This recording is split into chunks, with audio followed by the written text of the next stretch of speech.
everyone, and welcome back to Think Science. In today's episode, we're going to study the chemistry part of life, where we're going to look at ionic and covalent bonding, the importance of inorganic ions, the chemistry part of water, and the importance of water. Hopefully, by the end of the video, you'll be able to understand the importance of water as a solvent in transport. This will also include it being dipole in nature. Alright then, let's take this step together, and I hope it will be easy for you guys. Here we go! Throughout this video, you need to be aware that biology is the study of living things, and these living things consist of chemical substances. What this basically means is that you need to understand the basic principle of chemistry in order to develop a finer understanding of biological systems. With that being said, let's dive into today's subject, the chemistry of life. The basic unit of all elements is an atom.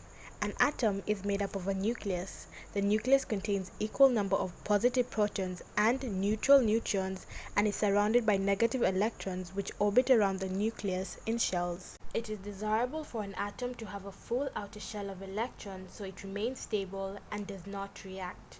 However, most atoms do not have a full outer shell of electrons.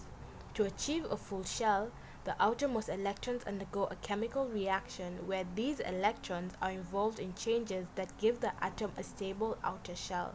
Ionic and covalent bonding are the two ways they can accomplish this. The best way to understand ionic bonding is through examples.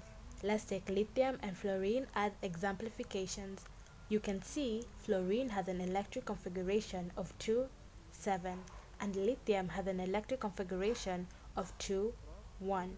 In order for both atoms to have a stable outer shell, fluorine needs to gain 1 electron and lithium needs to lose 1 electron.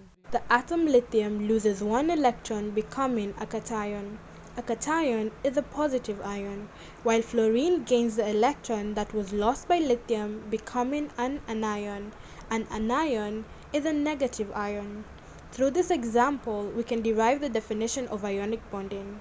Ionic bonding is a bond formed when an atom gives or receives electrons, resulting in charged particles called ions. Here's another example of sodium atom and chlorine atom. Pause the video and try drawing the ionic bonds involved.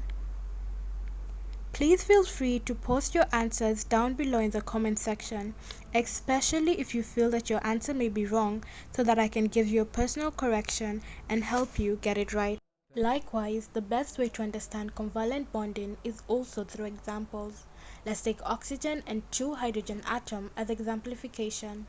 As you can see, oxygen has an electrical configuration of 2, 6, and each hydrogen atom has an electric configuration of 1. In order for all of these atoms to have a stable outer shell, oxygen needs to share 2 of its electrons to each hydrogen atom, while each hydrogen atom needs to share 1 of its electrons to oxygen. Covalent bonds are very strong and the molecules formed are usually neutral. With that being said, electrons in covalent compounds are not always evenly shared. This means that the molecules can be slightly polarized. As a result, the molecules will have a section that is somewhat positive and a section that is somewhat negative. To understand this a little bit better, let's go back to our example. Since each hydrogen atom will share 1 of its electrons, this means that the oxygen atom will receive 2 electrons compared to each hydrogen atom, which will receive only 1 electron from the oxygen atom. This separation of charges is called a dipole, and the tiny charges are represented with these symbols. Once the outer electron of the oxygen and 2 hydrogen atom are shared, a water molecule is formed. This water molecule is described as a polar molecule. The importance of inorganic ions. When ionic substances dissolve in water, the ions separate in a process called dissociation. Cells are about 60 to 70% water, so in living organisms, most substances exist as positive and negative ions. Many of these ions play a specialized role in individual cells and in the functioning of entire organisms. In today's episode, we shall only be browsing through the important inorganic ions that you will be learning throughout biology. However, we shall be going in depth on these important inorganic ions in other videos. The important anions, nitrate ions.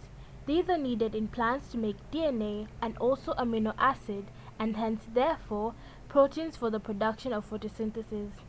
Phosphate ions. These are needed in all living organisms to make ATP and DNA as well as RNA and as well as ADP. Chloride ions. These are needed in nerve impulses, sweating, and many secretory systems in animals. Hydrocarbonate ions.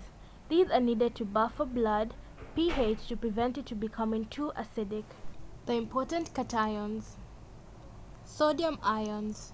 These are needed in nerve impulses, sweating, and many secretory systems in animals. Calcium ions. These are needed for the formation of calcium pectate for the middle lamella in between two cell walls in plants and for bone formation and muscle contraction in animals. Hydrogen ions. These are needed in cellular respiration and photosynthesis and in numerous pump and system as well as pH balance. Magnesium ions.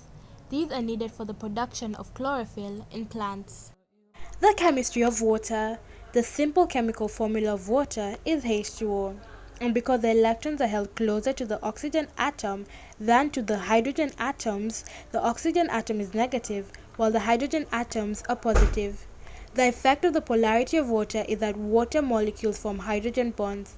The slightly negative oxygen atom of one water molecule will attract the slightly positive hydrogen atoms of another water molecule in weak electrostatic attractions called hydrogen bonds. The importance of water. Water has 8 main importances which include 1. Water is a polar solvent. Many ionic substances will dissolve in water because water is a polar molecule. 2. Water is an excellent transport medium. This is because the dipole nature of water enables many different substances to dissolve in it. 3. Water molecules are adhesive. This means they are attracted to different molecules. 4. Water molecules are cohesive. This means forces between molecules means they stick together. 5. Water reaches maximum density at 4 degrees Celsius. As water cools, it becomes less widely spread. As a result, ice is less denser than water and is able to float on top of it. 6. Water is slow to absorb and release heat. Water has a high specific heat capacity. The hydrogen bonds between molecules need a lot of energy to break, meaning temperatures of large bodies does not change throughout the year. 7. Water is a liquid. This makes it impossible to compress water. 8. Water has a high surface tension.